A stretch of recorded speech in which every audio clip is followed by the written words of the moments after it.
الحمد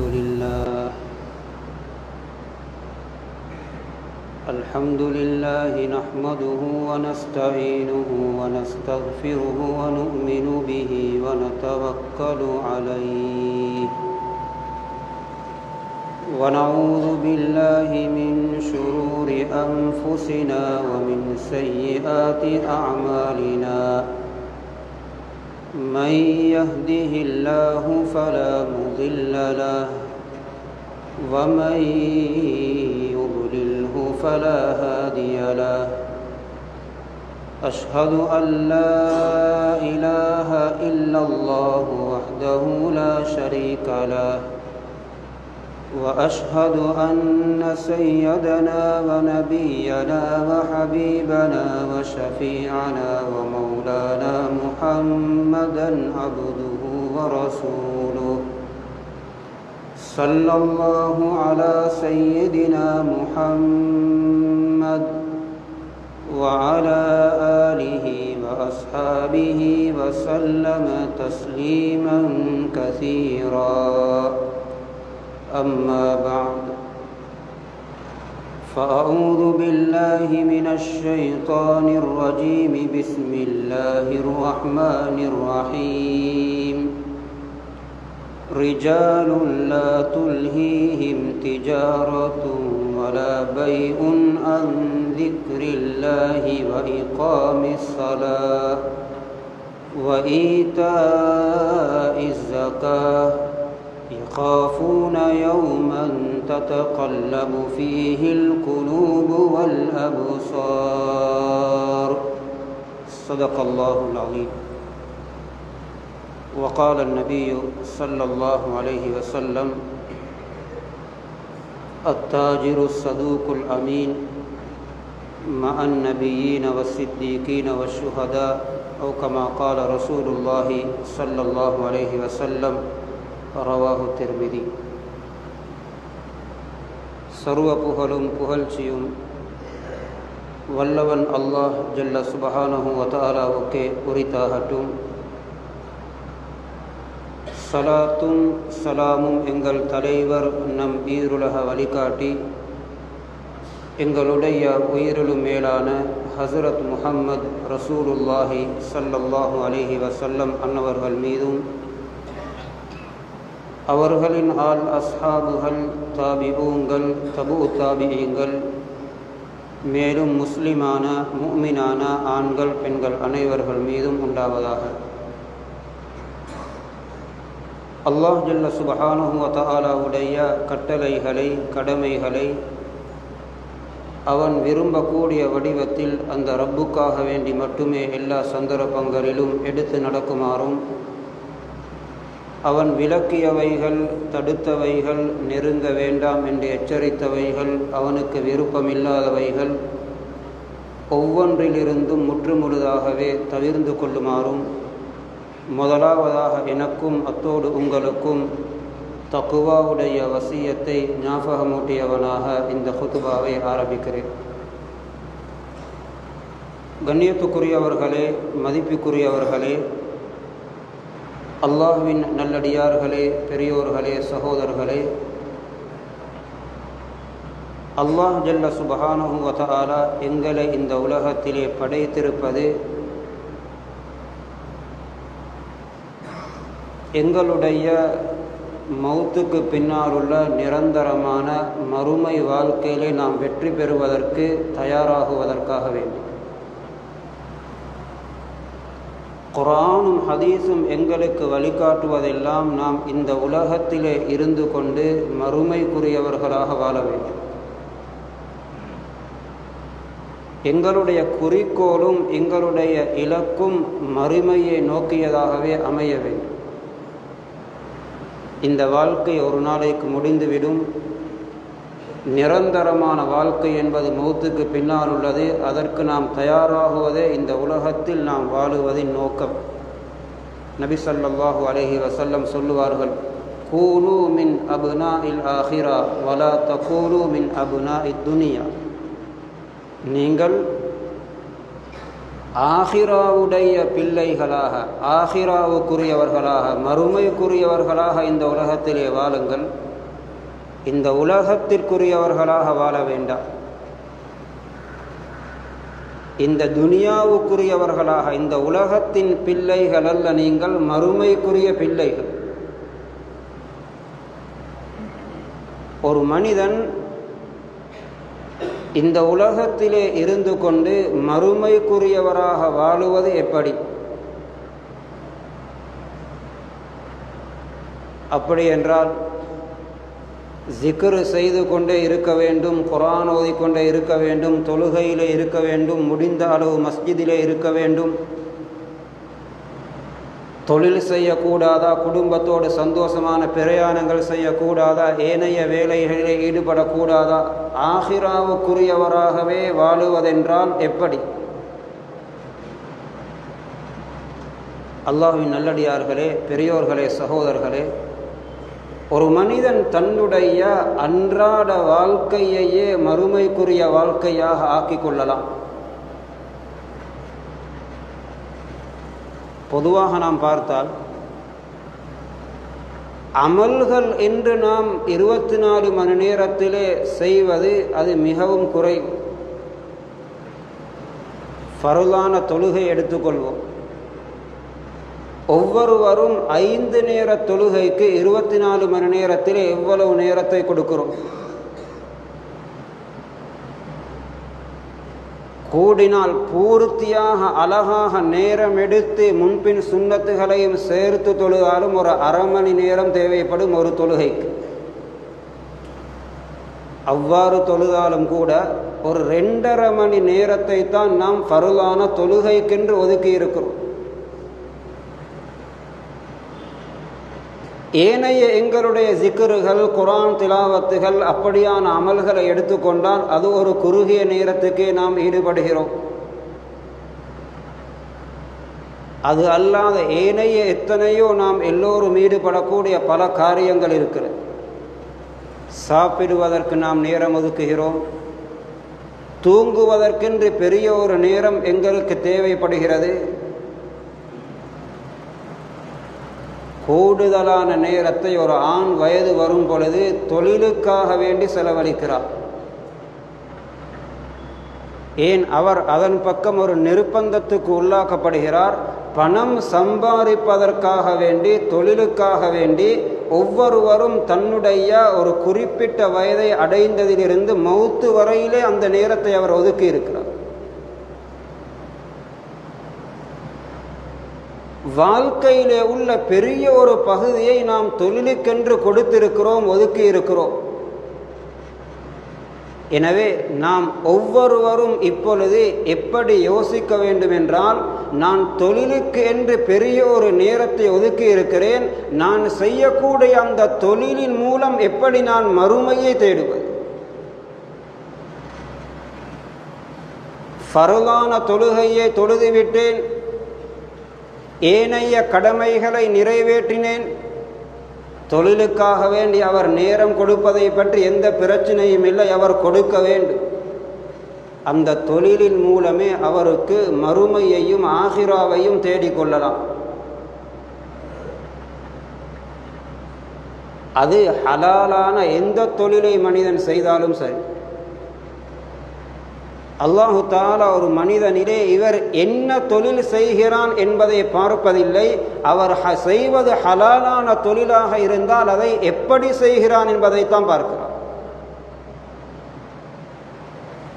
அது வருமானம் கூடியதாக இருக்கலாம், குறைந்ததாக இருக்கலாம். அவர் செய்யக்கூடிய தொழில் ஹலாலான தொழிலாக இருந்தால், அது எந்த தொழிலாக இருந்தாலும் பிரச்சனை இல்லை. அதை அவன் எப்படி செய்கிறான் என்பதை பார்த்துத்தான் அல்லாஹ் அவனுக்கு நன்மை வழங்குகிறான், அதிலே பரக்கத்து செய்கிறான்.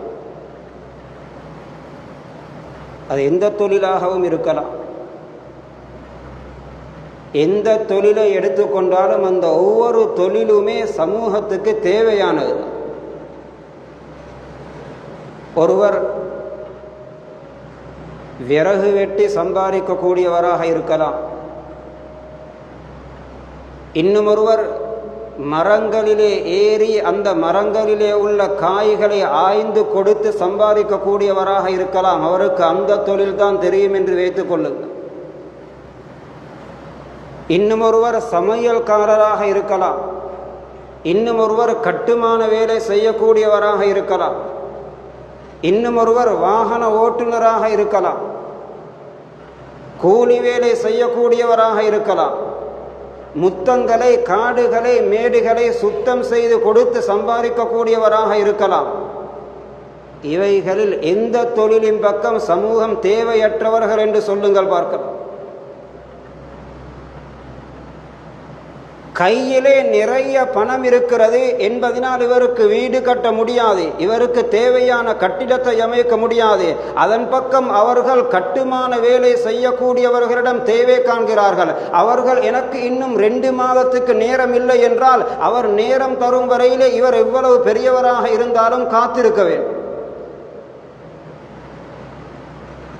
சமூகத்திலே யார் யார் எந்த தொழிலை செய்கிறோமோ உங்களுடைய தொழிலின் பக்கம் சமூகத்திலே உள்ளவர்கள் தேவை உள்ளவர்களாகத்தான் இருக்கிறார்கள். அல்லாஹ் அப்படித்தான் ஆக்கி வைத்திருக்கிறான். ஆனால் அவர் செய்யக்கூடிய அந்த தொழில் எதுவாக இருந்தாலும் அது ஹலாலாக இருந்தால் அதை எப்படி நேர்மையாக செய்கிறார் என்பதை வைத்து அல்லாஹ் மறுமையிலே நிறைய கூலி வழங்குகிறார். மறுமைக்குரியவராக ஆகலாம் தன்னுடைய ஹலாலான தொழிலின் மூலம். அது எப்படி? அவர் நேர்மையானவராக இருக்க வேண்டும். நேர்மையான வைத்தியர், வைத்தியர் அல்ல, நேர்மையான வைத்தியர். நேர்மையான இன்ஜினியர், நேர்மையான லோயர், நேர்மையான வியாபாரி, நேர்மையான வாகன ஓட்டுநர், நேர்மையான பாஸ், நேர்மையான கட்டுமான வேலை செய்யக்கூடியவர். இவரிடத்திலே ஒப்படைத்தால் இதனை நேர்மையாக செய்து தருவார் என்ற அந்த நேர்மை என்ற தன்மை ஒருவரிடத்திலே இருக்குமாக இருந்தால் அவர் ஹலாலான எந்த தொழிலை செய்தாலும் அதன் மூலம் கியாமத்துடைய நாளிலே அவர் அடையக்கூடிய சிறப்பு என்னவென்றால் நபிமார்கள், சித்திகீன்கள், சுஹதாக்களோடு சுவர்க்கத்திலே இருப்பார்.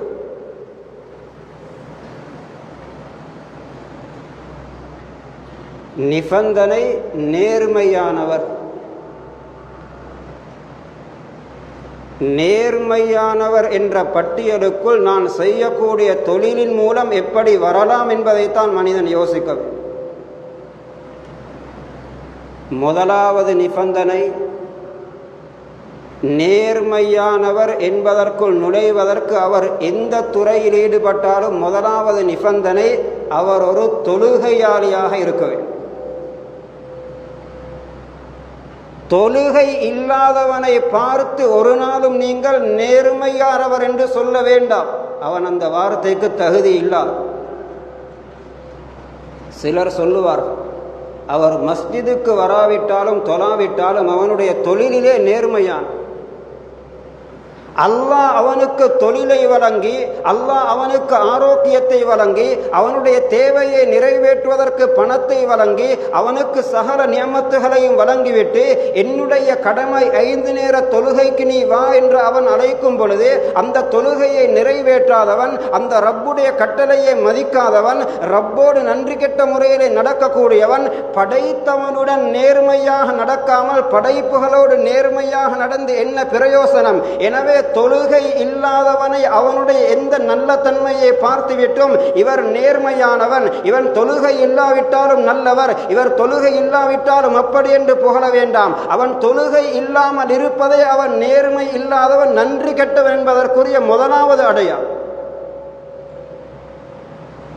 எந்த துறையில் ஈடுபட்டாலும், எந்த தொழிலிலே ஈடுபட்டாலும் அசான் சொல்லப்பட்டவுடன் உரிய நேரத்துக்குள் அல்லாஹ்வுடைய கடமை என்னை அழைத்து கொண்டிருக்கிறது என்ற உணர்வுடன் அந்த கடமையை முறையாக நிறைவேற்றுகிறாரே, இதுதான் முதலாவது நேர்மையானவன் என்ற பட்டியலுக்குள்ளே வருவதற்குரிய நிபந்தனை.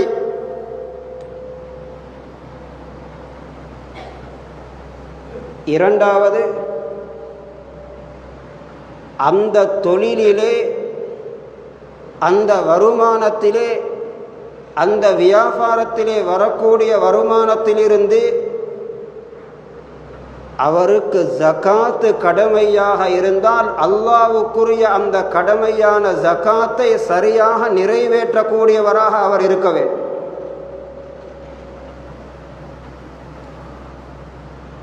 நேர்மையாக சம்பாதிக்கிறார், தொழிலிலே பொய் பேச மாட்டார், யாரையும் ஏமாற்ற மாட்டார், குறை இருந்தால் சொல்லி வியாபாரம் செய்வார், யாருக்கும் அநியாய மோசடி அவரிடத்திலே கிடையாது. ஆனாலும் கணக்கு பார்த்து ஜகாத்து கொடுக்க மாட்டார். இவன் நேர்மை இல்லாத. அவன் உண்மையான நேர்மையானவனாக இருந்தால் அதையும் சரியாக நேர்மையாக பொய் பேசாமல், அது சமூகத்துக்காக வேண்டி சிலவேளை பொய் பேசாமல் இருப்பது, சிலவேளை ஏமாத்தாமல் இருப்பது, சிலவேளை பொருளுடைய குறையை சொல்லியே விற்பது, அது அந்நியர்களிலும் பலர் செய்கிறார்கள். ஏன்? தன்னுடைய தொழிலை பாதுகாத்துக் கொள்வதற்கு, தன்னுடைய கஸ்டமரை பாதுகாத்துக் கொள்வதற்கு. இவர் அல்லாஹ்வுக்குரியதாக அதை செய்வதாக இருந்தால் இந்த ஜகாத்தையும் சரியாக பயந்து நிறைவேற்ற வேண்டும்.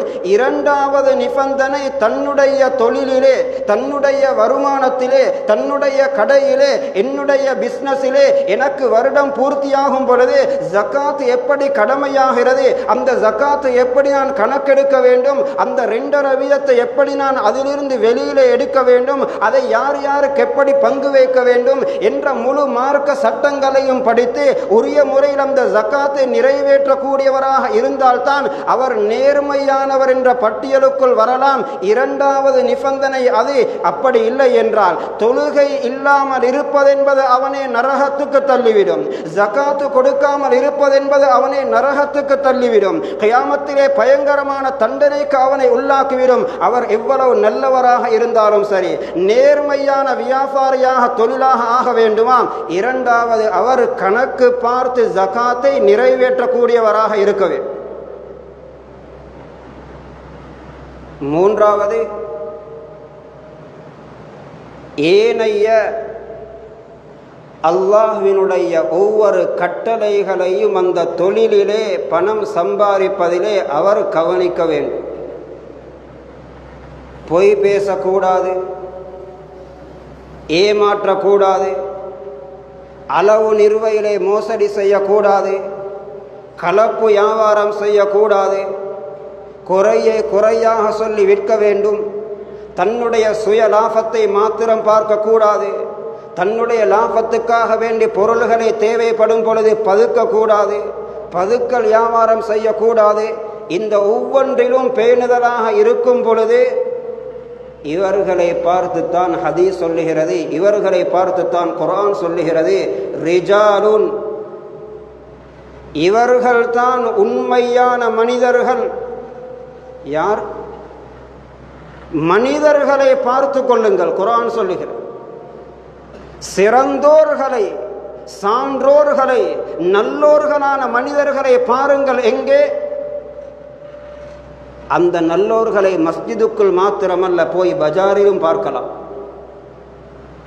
வெளிநாட்டிலும் உள்நாட்டிலும் தொழில் செய்யக்கூடியவர்களே பார்க்கலாம். யார்? லா துல்ஹீஹிம் திஜாரத்துன் வலா பைஉன் அன் ஸிக்ரில்லாஹி வ இகாமிஸ் ஸலாஹ் வ ஈதாஇஸ் ஸகாஹ். அவர்களுடைய வியாபாரமோ, அவர்களுடைய கொடுக்கல் வாங்கல், அவர்களுடைய வருமான வழிகள், அவர்களுடைய தொழில்கள் அவர்களுக்கு அல்லாஹ்வினுடைய கடமைகளை, கட்டளைகளை நிறைவேற்றுவதற்கு தடையாக இருக்க மாட்டாது. தொழுகைக்கு தடையாக இருக்க மாட்டாது. ஜகாத்துக்கு தடையாக இருக்க மாட்டாது. அவைகள் அனைத்தையும் அவர்கள் அதிலே பேணிக் கொள்வார்கள். ஒரு கொடுக்கல் வாங்கல் செய்யும் பொழுது அவர்கள் முதலாவது யோசிப்பார்கள், இந்த பிஸ்னஸ் முறையை நான் செய்ய போகிறேன், இது மார்க்கத்திலே ஆகுமானதா ஆகுமாகாததா, இந்த முறை ஹலாலானதா ஹலாலற்றதா, இது ஹராமானதா, இப்படி ஒரு பொருளை எடுத்து நான் பஜாரிலே விற்பனை செய்ய போகிறேன், அல்லது இப்படி ஒரு வியாபாரத்திலே ஈடுபட போகிறேன், அல்லது இப்படி ஒரு புதிய தொழில் அறிமுகம் செய்யப்பட்டிருக்கிறது. ஒருவர் என்னிடத்திலே வந்து சொல்லுகிறார், இப்படி உங்களுக்கு இணைய தளத்தினூடாகவே வீட்டுக்குள் இருந்தே நல்ல ஒரு தொழிலை சொல்லி தருகிறேன், நீங்கள் வீட்டுக்கு வெளியிலே போக வேண்டிய தேவையே கிடையாது, இருக்கக்கூடிய இடத்திலிருந்தே கோடிக்கணக்கு சம்பாதிக்கலாம் என்று ஒருவர் சொல்லுகிறாரா? அதை மறுக்க வேண்டியதில்லை. நன்றாக அதை கேட்டுக்கொள்ளுங்கள். எப்படி சம்பாதிப்பதென்ற முறையை தெளிவாக பெற்றுக்கொள்ளுங்கள். ஆனால் இரண்டாவதாக ஒரு அறிஞரிடம் போய், மார்க்க ஒரு ஆளுமிடம் போய் கேளுங்கள். இப்படி ஒரு தொழிலை ஒருவர் சொல்லி தந்தார், இப்படி நான் வருமானம் செய்து சம்பாதிப்பதன் மூலம் அந்த பணம் எனக்கு ஹலால் ஆகுமா, அந்த பணம் எனக்கு ஹராம் ஆகுமா, இப்படி சம்பாதித்து அதை நான் சாப்பிட்டால், என்னுடைய பிள்ளைகளுக்கு சாப்பிட கொடுத்தால், என்னுடைய மனைவிக்கு உடுப்பு வாங்கி கொடுத்தால், அதன் மூலம் நான் வாகனம் வாங்கினால், அதன் மூலம் நான் வீடு கட்டினால், அவைகளெல்லாம் எனக்கு ஹலால் ஆகுமா ஹராம் ஆகுமா, நான் துஆ கபூல் செய்யப்படக்கூடிய மனிதனாக இருப்பேனா, அல்லது அந்த ஹராம் நுழைவதன் மூலம் நரகத்துக்குரிய உடம்பாக என்னுடைய உடம்பு மாறுமா என்றெல்லாம் மறுமையின் பயம் உள்ளவர்கள் வருமானத்தை திரட்டுவதற்கு முன்னால் அந்த வருமான வழி சரியா பிழையா என்பதை யோசிப்பார். மறுமைக்குரியவர்.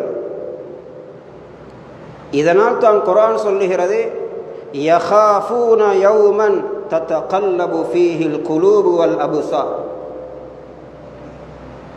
அவர்கள் பொய் பேசாமல் இருப்பதும், ஏமாற்றாமல் இருப்பதும், ஜகாத்தை சரியாக கணக்கு பார்த்து கொடுப்பதும், தொழுகை நேரம் வரும் பொழுது அந்த தொழுகையை பேணிக் கொள்வதும், அவர்களுடைய உள்ளத்தில் ஒரு பயம் இருக்கிறது. என்ன பயம்? மறுமையின் பயம், ஆகிராவின் பயம். பார்வைகள் உள்ளங்கள் எல்லாம் தடுமாறக்கூடிய, செயலிழந்து விடக்கூடிய, நிலை குலைந்து விடக்கூடிய அப்படியான மறுமையின் பயம் இருப்பதினால் தான் அவர்கள் அப்படி பேணுதலாக சம்பாதிக்கிறார்கள். எனவே இப்படி பணம் சம்பாதிக்கக்கூடியவர்கள் துனியாதாரிகள் அல்ல, அவர்கள் ஆகிராவுக்குரியவர்கள், அவர்கள் மறுமைக்குரியவர்கள். எனவே எத்தனையோ பேர் இருக்கிறார்கள், வட்டியில் ஏன் கை வைக்காமல் இருக்கிறார்கள்? சொல்லுகிறார்கள், எங்களுக்கும் மார்க்கம் என்ற ஒன்று இல்லை என்றால் நிறைய சம்பாதிக்கலாம், மார்க்கம் என்ற வரையறை தான் எங்களை ஒரு இடத்தின் மீது நிறுத்தி வைத்திருக்கு. இவர்கள் இந்த தொழிலின் மூலம் சுவர்க்கத்தை சம்பாதிக்கிறார். ஏன் பொய் சொல்லாமல் இருக்கிறார்? இந்த பொருளையும் கொண்டு வந்து உங்களுடைய கடையிலே வைத்து விற்கலாமே என்று ஒரு அந்நிய மனிதன் கேட்கும் பொழுது அவர் தைரியமாக சொல்லுகிறார், கொண்டு வந்து விற்பதில் எந்த பிரச்சனையும் இல்லை, நிறைய சம்பாதிக்கலாம் தான், ஆனாலும் எங்களுக்கு மௌத்துக்கு பின்னால் ஒரு வாழ்க்கை இருக்கிறது, அந்த வாழ்க்கையிலே தப்ப வேண்டுமே, அல்லாஹ் பார்த்து கொண்டிருக்கிறானே, எனவே எனக்கு இதனை செய்ய முடியாது என்று தவிர்ந்து கொள்ளுகிறாரே. இவர் துனியாவை சம்பாதிக்கக்கூடியவரல்ல, இவர் தொழிலின் மூலம் சுவர்க்கத்தை சம்பாதிக்கிறார். அல்லாஹ்வுடைய பயமும் ஆகிராவுடைய சிந்தனையும் தான் அந்த தொழிலிலே அவரை நேர்மையான மனிதராக வைத்திருக்கிறார். ஒவ்வொருவருக்கும் அவரவர்கள் செய்யக்கூடிய தொழிலின் மூலம் மறுமையை தேடலாம். இவர்களை தான் நபி ஸல்லல்லாஹு அலைஹி வஸல்லம் சொன்னார்கள், அத்தாஜிரு சதூகுல் அமீன் மஅன் நபியீன வஸ்ஸித்தீகீன வஷ்ஷுஹதா. பொய் சொல்லாமல் உண்மை பேசியவராக, ஏமாற்றாதவராக, அடுத்தவனுக்கு மோசடி செய்யாதவராக, அளவு நிறுவையிலே மோசடி செய்யாதவராக, நம்பிக்கையோடு நேர்மையோடு நடந்து கொள்ளக்கூடிய தொழிலாளர்கள், வியாபாரிகள் கியாமத்துடைய நாளிலே நபிமார்கள், சித்திகூங்கள், சுஹதாக்களோடு எழுப்பப்படுவார். ஒருவர் தொழுகையிலே சுஜூதிலே மரணித்து விட்டார். நாங்கள் எல்லோரும் என்ன சொல்லுவோம்? மாஷா அல்லாஹ், ஒரு பாக்கியமான ஜனாசா. ஒருவர் குர்ஆன் ஓதிக்கொண்டிருக்கும் பொழுது மரணிக்கிறார். எல்லோரும் வாய் நிரம்ப சொல்லுவோம், பாக்கியமான ஜனாசா. ஒருவர் கடையிலே ஹலாலான ஒரு வியாபாரம் செய்து கொண்டிருக்கிறார், கெஷியரிலே அமர்ந்தவராகவே மரணித்து விட்டார். தனக்கு கிடைத்த ஹலாலான தொழில் திரிவில் ஓடிக்கொண்டிருக்கிறார், விபத்துக்குள்ளாகி மரணித்து விட்டார். ஹலாலான தொழிலை தேடியவராக வெளிநாட்டுக்கு பறந்து கொண்டிருக்கிறார், ஃப்ளைட்டிலே மரணித்து விட்டார், அல்லது வெளிநாட்டிலே போய் மரணித்து விட்டார். பொருள்களை தன்னுடைய கடைக்கோ தன்னுடைய தொழிலகத்துக்கோ எடுத்து கொண்டு வரும் பொழுது இடையிலே வாகனத்திலே மரணித்து விட்டார். இந்த ஜனாசாக்களை பற்றி என்ன நினைப்போம்? இப்னு உமர் ரலியல்லாஹு அன்ஹு சொல்லுகிறார்கள், அல்லாஹ்வுடைய பாதையிலே மரணிக்கக்கூடிய மௌத்துக்கு பின்னால் நான் விரும்பக்கூடிய ஒரு மௌத், ஹலாலான சம்பாத்தியத்துக்காக வேண்டி நான் பொருள்களை வாகனத்திலே எடுத்துக்கொண்டு வருகிறேன், மக்களுக்கு நியாயமான முறையிலே விற்பனை செய்வதற்காக வேண்டி அந்த பொருள்களை எடுத்துக்கொண்டு வருகிறேன். அந்த நேரத்தில் எனக்கு மௌத்து வருகிறது.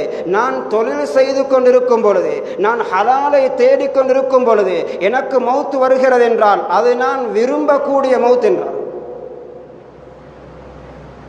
ஏன் நாம் நினைக்கிறோம் தொழில் செய்வதென்பது துனியா என்பது, நேர்மையாக ஹலாலாக தொழில் செய்வதென்பது துனியா அல்ல, அது ஆகிரா. என்னுடைய அந்த நேர்மையான தொழிலின் மூலம் நான் ஜகாத்து கொடுக்கும் பொழுது எத்தனையோ ஏழைகள் அதன் மூலம் பிரயோசனம் அடைகிறார்கள். என்னுடைய மனைவிக்கும் பிள்ளைகளுக்கும் நான் ஹலாலை தேடி கொடுக்கும் பொழுது அது சதக்காவுடைய நன்மை கிடைக்கிறது. ஹலாலை ஏன் தேடுகிறோம்? மனைவிக்கும் பிள்ளைகளுக்கும் சாப்பிட கொடுக்க வேண்டும், அவர்களுக்கு உடுக்க கொடுக்க வேண்டும், அவர்களுக்கு உண்ண கொடுக்க வேண்டும், அவர்களின் தேவையை நிறைவேற்றி கொடுக்க வேண்டும், அவனையும் நாளைக்கு நல்ல ஒரு ஹலாலாக தொழில் செய்யக்கூடியவனாக ஆக்க வேண்டும். அதற்காக வேண்டி செலவழிக்கிறேன், அதற்கு நான் ஹலாலை தான் கொடுக்க வேண்டும், ஹராத்தை கொடுக்க முடியாது என்ற உணர்வோடு கஷ்டப்படுகிறாரே, தியாகம் செய்கிறாரே, அவனுக்கு நஷ்டங்கள் வரும் பொழுதும் பொறுத்து கொள்ளுகிறாரே, அல்லாஹ்விடத்திலே கையேந்துகிறாரே, இவர்கள் எல்லோரும் துனியாதாரிகள் அல்ல, அல்லாஹ்வை பயந்த மறுமையை பயந்த ஆகிராவுக்குரியவர்கள். இந்த நிலையிலே மரணித்தால் அவர் சுவர்க்கவாசியாக மரணிக்கிறார், இபாதத்தில் தான் அவரும் மரணிக்கிறார். ஆனால் தேவை நேர்மை. வட்டி சம்பாதித்தார், இவருடைய நோக்கமே பணம் சம்பாதிப்பது, அங்கே ஹலால் ஹராம் கவனிப்பதில்லை. அடுத்தவனுக்கு என்ன நடந்தாலும் எனக்கு வர வேண்டியது வந்தால் சரி என்ற சுயநலத்தோடு சம்பாதிக்கிறான். இவர்களை அல்ல சொல்லப்பட்டது, இவர்களுடைய நிலைமை வேறு. உதாரணத்திற்கு சொல்லுகிறேன், நேர்மையானவர்கள் எப்படி நடந்து கொண்டார்கள்? இப்னு சீரின் ரஹிமஹுல்லா மிகப்பெரிய ஒரு மார்க்க அறிஞர், அதே நேரத்திலே பெரிய ஒரு வியாபாரி, தேன் வியாபாரி. இவரிடத்திலே கோடீஸ்வரராக இருந்தவர்கள் திடீரென்று லொஸ்டாகிவிட்டார். ஏன் லொஸ்டாகினார்? ஒரு நாள் டொன் கணக்கிலே தேன் வந்திருந்தது. டொன் கணக்கிலே தேன் பெரல் பெரலாக வந்து இறங்கி இருந்தது. அதில் ஒரு தேன் பெரலிலே எலியொன்று விழுந்து அது செத்து விட்டது. அதை வேலையாட்களில் ஒருவன் எடுத்து வீசிவிட்டான். ஆனால் அவனுக்கு இந்த பல விரல்களிலே எதில் இருந்தது என்பது மறந்துவிட்டது.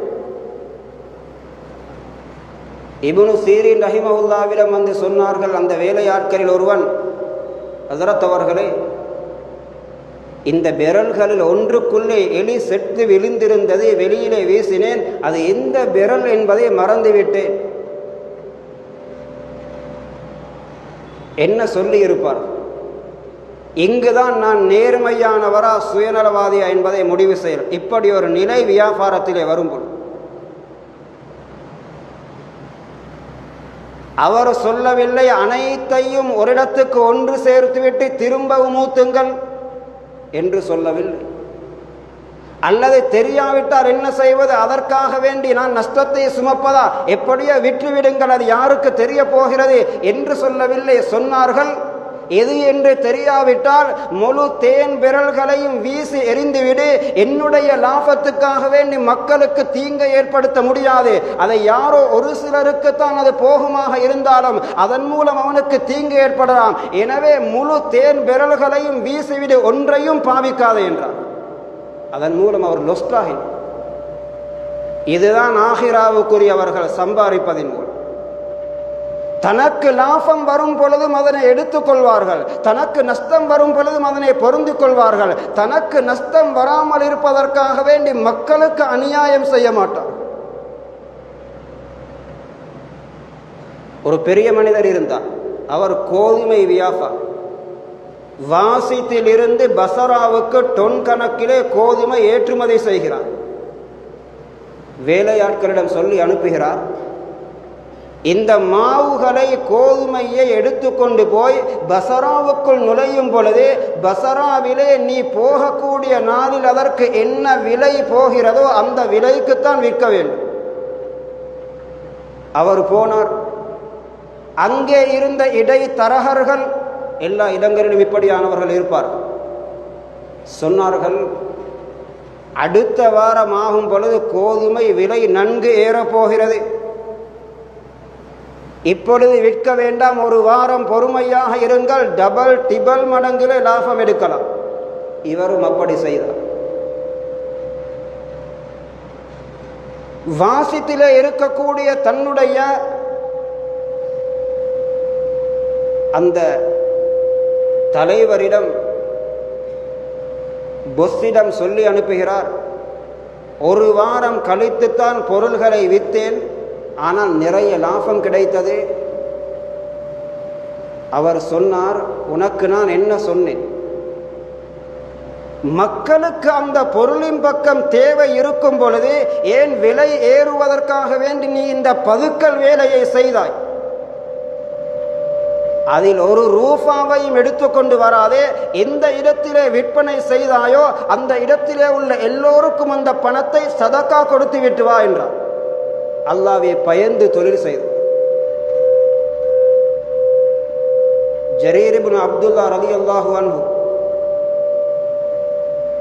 இவர்களை பற்றி எழுதப்படுகிறது, நேர்மை என்ன என்பதை பாருங்கள். அவர்கள் ஒரு நாள் ஒட்டகம் வாங்குவதற்காக வேண்டி சந்தைக்கு வருகிறார்கள். ஒட்டகம் வாங்குவதற்காக வேண்டி சந்தைக்கு வருகிறார்கள்.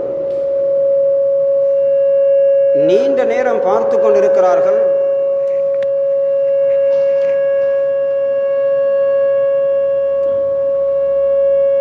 எனவே அல்லாஹ்வின் நல்லடியார்களே, பெரியோர்களே, சகோதரர்களே, ஒரு மனிதன் நேர்மையாக நடக்கும் பொழுது தான் செய்யக்கூடிய அந்த ஹலாலான தொழிலின் மூலமே அவருக்கு இந்த உலகத்திலும் பரக்கத்தாக வாழலாம், ஆஹிராவிலே உயர்ந்த சுவர்க்கத்தையும் அடையலாம். அல்லாஹ் ஜல்ல சுப்ஹானஹு வ தஆலா அப்படிப்பட்ட உயர்ந்த சுவர்க்கத்தை அடையக்கூடிய பாக்கியத்தை எங்கள் எல்லோருக்கும் நசீபாக்குவானாக. யா அல்லாஹ், நம்முடைய பாவங்களை மன்னிப்பாயாக, நம்முடைய உஸ்தாத்மார்களின் பாவங்களை மன்னிப்பாயாக, பெற்றோர்கள் உறவுகளின் பாவங்களை மன்னிப்பாயாக, உன்னை பயந்து வாழக்கூடிய உண்மையான முத்தகீங்களாக ஆக்குவாயாக. எங்களுடைய மறுமை வாழ்க்கையை மிகவும் சிறப்பாக ஆக்குவாயாக. நாம் செய்யக்கூடிய தொழிலை, வியாபாரத்தை ஹலாலாகவும் உனக்கு பொருத்தமாகவும் செய்யக்கூடிய உயர்ந்த பாக்கியத்தை நசீபாக்குவாயாக. வ ஆகிர் தஅவானா அனில் ஹம்துலில்லாஹி ரப்பில் ஆலமீன்.